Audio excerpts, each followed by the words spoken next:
I'm great. How are you guys? Merry Christmas Eve for those who celebrate. Only the bold and brave here today. Okay, just a couple of items for you at the top. Today we are announcing we've shipped 350 million COVID-19 vaccine doses to the world. That is more than one dose to the world for every American and more than any other country. Those 300, oh, wrong chart, other chart. Oh, here's the chart, okay. Here's the chart. These 350 million doses have gone to 111 countries and are part of our commitment to share 1.2 billion doses on top of our work on the ground to turn vaccines into vaccinations and bolstering manufacturing capacity at home and abroad. In the spirit of giving this holiday season, we continue to ask that every country and company do their part to get more life-saving vaccines to the world. I just want to pause because I think there's some sort of tone or ringtone or phone happening. Okay. Okay. Great. All right. Well, we'll figure out who that belongs to. Also wanted to note today we received further evidence that our jobs recovery is one of the strongest ever.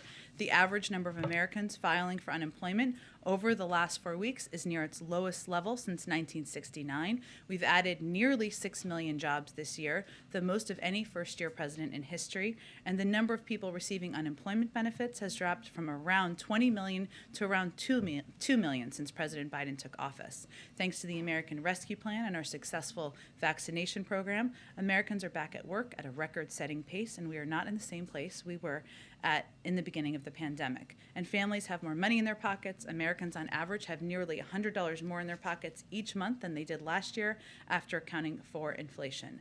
And we're obviously going to continue to build on this moving forward as well. Last piece to announce, today Transportation Secretary Pete Buttigieg announced $241 million in grant funding to improve ports at 25 projects across the country through the Port Infrastructure Development Program. These grants demonstrate rapid action on commitments in the Biden-Harris Port Action Plan. Investing in our infrastructure will strengthen our supply chains, help speed the flow of goods, and lower prices for Americans. And that's more important. Did you get what I did there? Port, yep. Investments to come thanks to the bipartisan infrastructure law. I didn't even do that. Someone on my team did, but it's still funny. Go ahead. Thanks, Jen. So President Biden last night said in sort of the most direct terms that he would support a filibuster carve-out for voting rights. What made him decide to come out publicly with that direct wording? And then is he lobbying any senators to come along with him on that? Obviously, there are a few holdups on that issue. Sure. Well, in case you all didn't see the interview the president did with ABC that aired last night, and more pieces were out this morning, the president was asked, and so everyone has the phrasing of what he said, so you support a carve-out of the filibuster for voting rights. Well, I don't think we may have to go to that far, but I would. If it's the only thing standing between getting voting rights legislation passed and not getting passed is the filibuster, I support making the exception of voting rights for the filibuster. So just so everybody has the full context.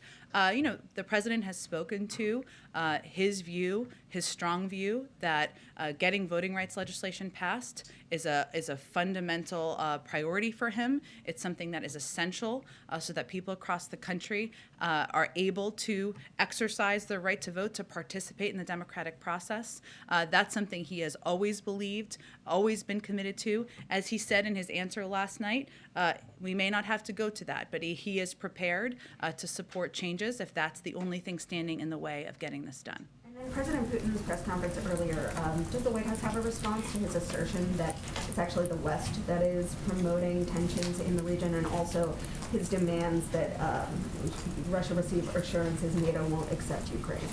Well, facts are a funny thing, and facts make clear that the only aggression we're seeing at the border of Russia and Ukraine is the military buildup by the Russians and the bellicose rhetoric from the leader of Russia. I would also note that also this morning, and I know we just did a background briefing on this as well, in that press conference, President Putin said he was encouraged by, and I'm paraphrasing here, the fact that there will be diplomatic talks, plans for diplomatic talks in January. We also believe that that is the best path and the right path forward. The third thing I would just note is that NATO is a defensive alliance. It's not an aggressive alliance. There is no evidence to the contrary, to suggest anything to the contrary from the United States or NATO members. And of course, our efforts are to work with and defend our NATO partners. Go ahead, Brian Major. President Putin also said that there has been an agreement to have a meeting in Geneva in January. Can you confirm that? There has not been a final agreement on the location or timing at this point in time. Why not? And why do you think he would say that if that's not true? Is he trying to sandbag you? I can't speak to what President Putin's motivation is at any point in time, certainly not today. We are working towards diplomatic talks. There have been proposals put forward by the Russians. Some we would agree with, some we certainly wouldn't agree with. Obviously, on the NATO example is a good example of that. And we're working to finalize what they'll look like. We also agree diplomatic conversations are the right path forward. Is this January time schedule more likely than not, since he's uttered it publicly? We have also said that we are looking ahead to talks in early January. Why can't you confirm it then? Because we haven't finalized the details of them yet. I'm not sure if this has been asked before, but it's getting closer to the deadline of January 5th. Does the administration have a point of view on the alarm raised by the airline industry with the 5G regulations going in and the assertion by some airlines that if they can't use the altimeter at about 40 airports, there will be delays, cancellations, disruptions to the flow of airline passengers and their ability to fly around the country? I have seen reports of that. I have not actually talked with our team about that. I can do that, Major, and get you a better assessment from our economic team. Thanks, Jen. Sure, go ahead. Thank you, Jen. Merry Christmas. Thank you. You too. Eve, as I like to say. Yes. So why is the president saying about this new variant, nobody saw it coming, nobody in the world, if that's not true?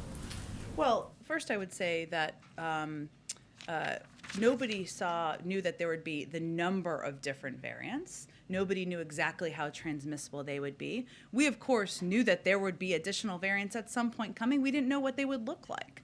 But we've been preparing for a range of contingencies all along throughout this process. That's why we have had ample vaccine supply. That's why we have had ample mask supply, and why we have worked to ramp up aggressively our testing over the past few months. Okay, and then about the testing and the contingencies, why is it that you guys are promising 500 million tests next month if you haven't even signed a contract to buy the tests? Well, we have no concern about the contract being finalized. We're just working to finalize the contracts. We just announced this 2 days ago. But there's we don't see any issue or any halt to getting that done and to finalizing that. That's a natural part of the process. What I can tell you, Peter, about the process to date, because I know there's been a lot of questions about this, is that when we saw a surge in demand in Delta, we took additional actions to expand the over-the-counter test market. You may not remember this, but if you look back to the period pre-Delta, actually a lot of these testing companies, there was so little demand, they were laying people off around the country and around the world because there was not demand.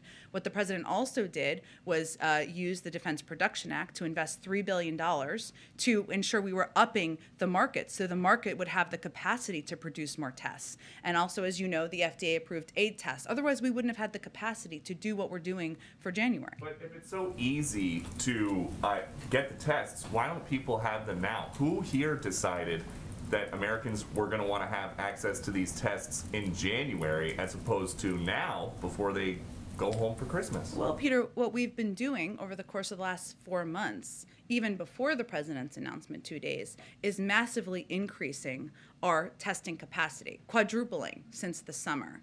And what the announcement was the president made just 2 days ago was making the biggest investment of any, certainly for us and probably from any country in the world, to address what we see as a surge in demand for tests. This is not just happening in the United States. This is happening all around the world where there is not enough testing capacity, and we have taken steps that are more significant than any country in the world so that we could have the testing needed to meet what people are looking for. And as we understand it, there's going to be a website that people can go to starting next week. There are a lot of Obama alum that work here. Is anybody that was involved... Don't know any of them. Yeah. Is anybody that was involved in the creation of healthcare.gov going to be involved in the creation of this new website? Well, I don't know all the staffing particulars about the creation of the website. What I can tell you is that we've been planning for the website to be ready when tests start to be ready. And the website will ensure tests are available equitably and that they will be obtained with ready access. That is what we're trying to do as we are finalizing the design of the website. We're obviously not going to put the website up until there are tests available. Okay, and then just one final topic. Is the president taking crime in big cities more seriously now that a Democratic member of Congress, Mary Gay Scanlon, has been carjacked at gunpoint? Well, let me first say that we're relieved that she was not injured, and the president called her and spoke with her this morning as well. It is absolutely unacceptable for any American, whether they're a member of Congress or not, to be victimized by crime like that.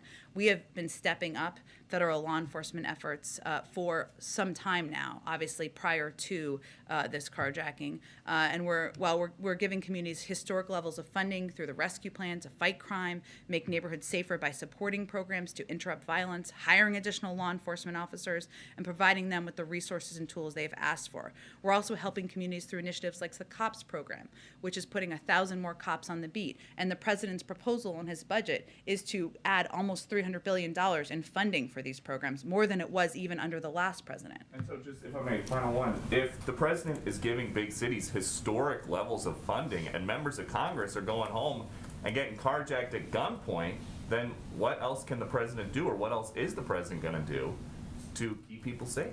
Well, this is a priority for the president. I want to be clear that this proposal for additional funding for the COPS program has been something the president proposed several months ago. Obviously, we'd love to get that passed in the budget next year. We'd love to continue to step up a range of the programs we've had around the country, strike forces that have been helping individual cities, working with law enforcement partnerships to help individual cities, and that's something we're going to continue to do. The president has never supported defunding the police. He's always been an advocate for adequate funding and ensuring that police departments and community policing programs have exactly what they need. Go ahead. Yeah, I want to follow up on Alex's question on the filibuster, and I'm curious how the White House is going to deal with the slippery slope issue. We obviously already sidestepped the filibuster for the debt ceiling. What is the president going to say to Democrats who say if voting rights is important enough for a filibuster exception, why not gun violence? Why not climate change or immigration? Well, he's happy to have that conversation with Democrats, and certainly we expect that to be a part of the conversations that will be had in the year ahead. The president was asked about voting rights specifically and the filibuster specifically. He said, I would just reiterate that he doesn't think we'll have to go that far, but he was very crystal clear in his answer that he supports making the exception of voting rights for the filibuster, as was the question. I think the key piece we know at this point in time, which you know, is there aren't enough votes to change the Senate rules at this point in time. There are different ranges of options they're discussing in terms of rule changes, and we'll see where that ends up in January. So is the president open to also having a filibuster exception for those other Democratic priorities? I'll let the president speak for himself. He was asked a specific question. I think he answered it pretty clearly. Okay, and one other topic, the president said that he is meeting with his team to discuss potentially lifting the travel ban on those southern African countries. Is there any update about that? I don't have an update this moment. I would just reiterate for you that this was never intended to be permanent. It was intended to be temporary, and lifting it is certainly our intention. Go ahead. Yes, I wanted to ask, I guess the government contracts for the 500 million tests specify that they would be for the January to March period. So does that mean that the goal of the administration is to have them all manufactured and distributed in the first quarter, or just manufactured, or? It's a great question. What I know here is that we expect to get the first set of the 500 million in early January, and we expect that the rest will come in the weeks to follow. I would be surprised if it was that distribution was required in that time, but I will check with our team to see. Also, some epidemiologists have criticized the administration for not being as focused on masking, and I wondered if the administration is considering, for example, sending N95 masks to Americans, which would have a longer use time as opposed to the testing. We have an abundance of masks at our disposal in the federal government, and we work with community health centers, rural health centers, a range of medical organizations to make sure that people have the supplies they need. And if that's something that, as we're engaging with a governor or a local health official, they need, we have ample supply in the government. So we are just addressing needs as they come up, but we have not seen a shortage at this point in time. Go ahead. Okay. I'm sorry, just jumping on what Peter had said, another thing that the president said in his interview was, I wish I had thought about ordering 500 million tests 2 months ago, and I just wondered, we all knew variants were on the rise, the Christmas holiday season was coming. Why didn't anyone think of it in advance? Well, I would say we did take steps to rapidly increase our testing capacity.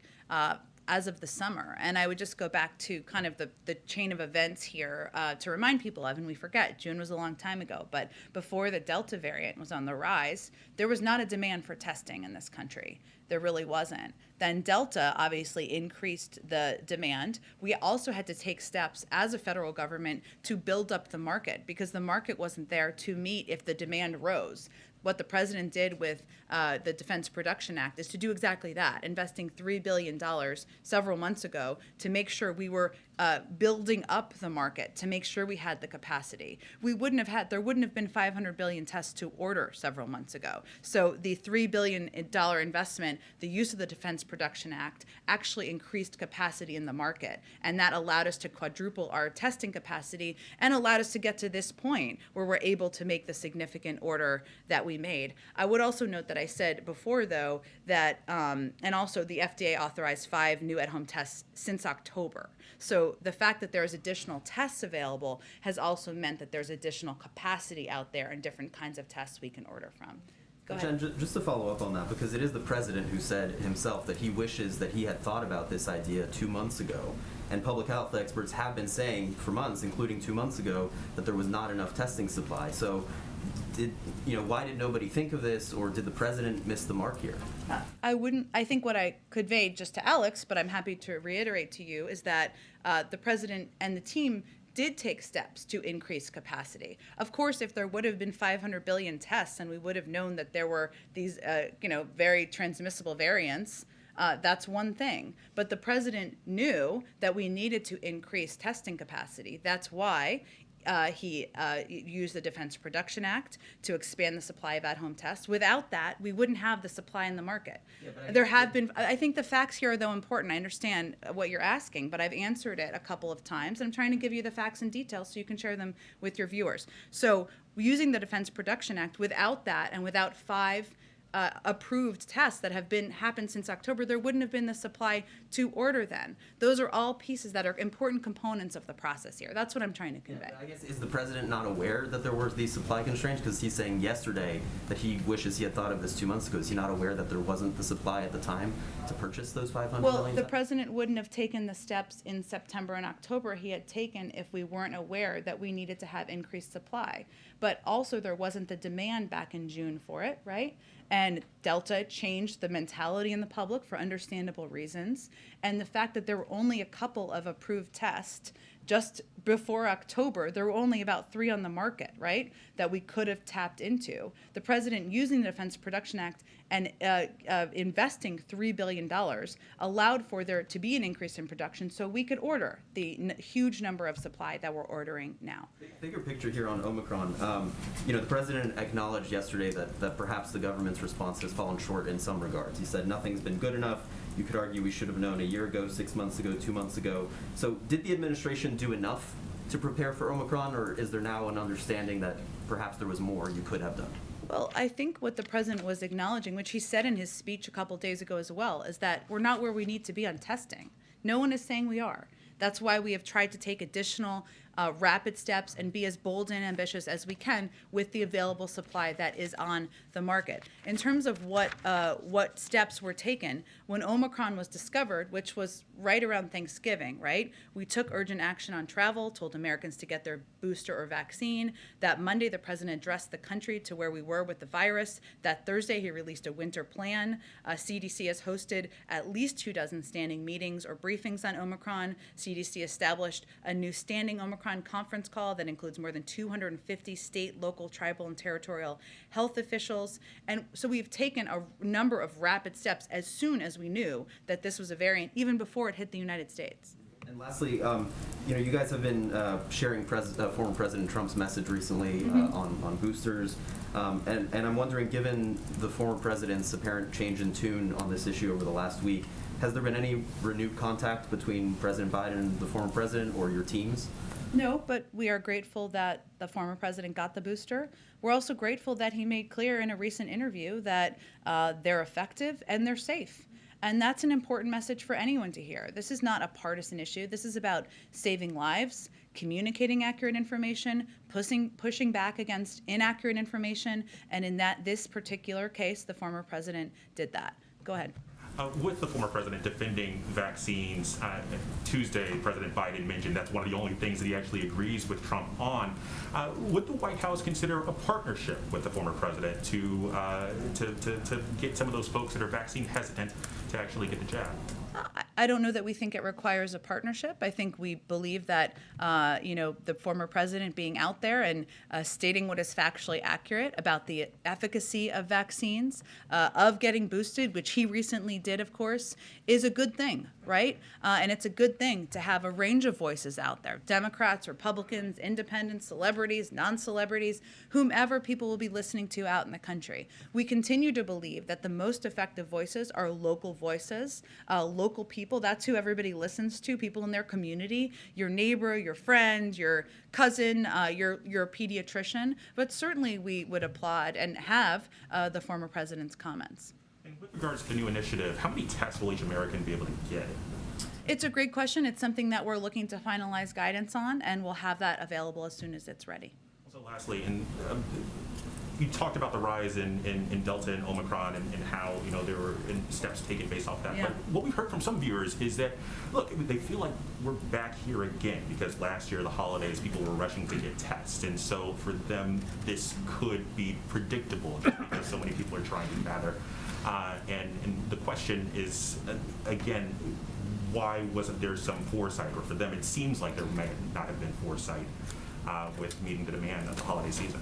Well, I don't think last Christmas people were rushing to get tests because I don't think there were, maybe there was one, I'm not sure, over-the-counter approved test. Last Christmas, there were not vaccines available to the country, right?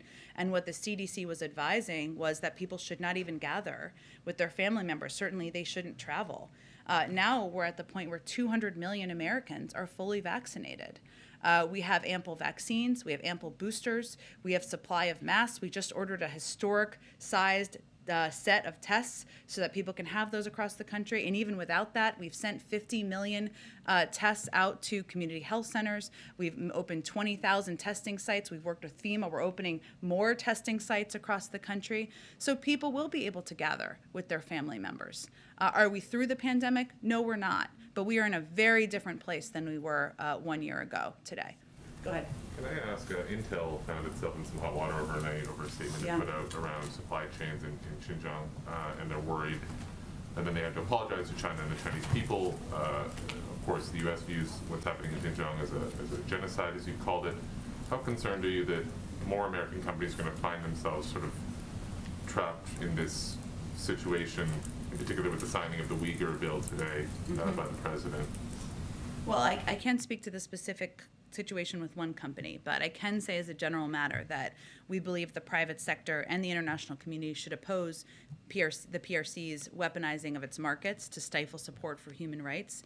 We also think that American companies should never feel the need to apologize for standing up for fundamental human rights or opposing repression. As we've said before, we call on all industries to ensure that they are not sourcing products that involve forced labor, including forced labor from Xinjiang.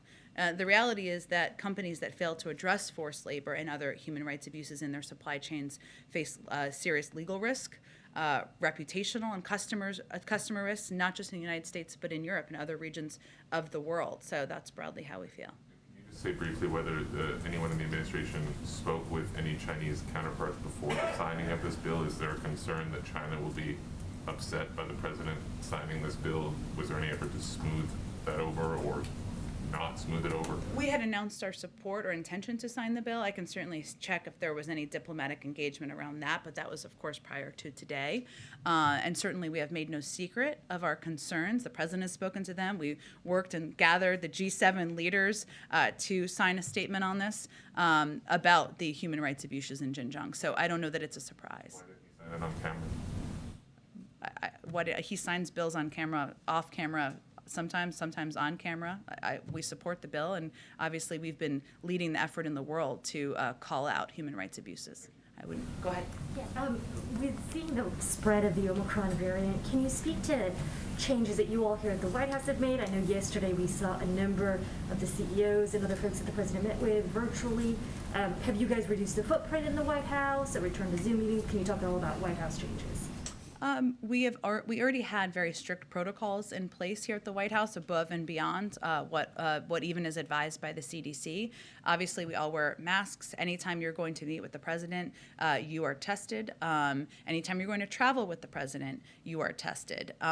There are probably fewer people here as people have joined their families for the holidays, but we haven't made any policy changes at this point in time. If it's advised by the CDC, we would do, and certainly we will continue to evaluate what we need to do to keep people in the workplace safe. The Zoom meeting yesterday was like a safety precaution, would you say, or was it a logistical reason? We actually do meetings with CEOs or others frequently on Zoom. Sometimes it's harder for them to travel, but I'm not aware of that decision being made for safety reasons. And I noticed yesterday the NEC director was wearing a mask as he sat on the stage opposite the president. Was there a particular reason? I know he was like very far away from President Biden. We wear masks in meetings. That is what we do in the White House, or have been doing in the White House, and that has been our protocol. Go ahead. Civil rights activists are calling for action on voting rights legislation by MLK Day. Does the president believe that's realistic or possible, and is he committed to that timeline? The president is going to continue to work with Leader Schumer and his team and other Democrats in the Senate to move this forward. I'm not going to give a new timeline or an additional timeline from here.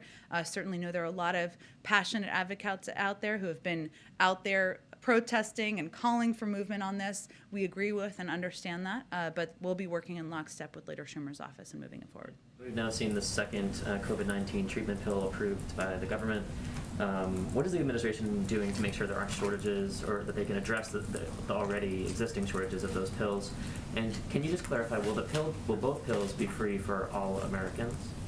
I believe so, and I will quadruple check that, but that has always been our approach.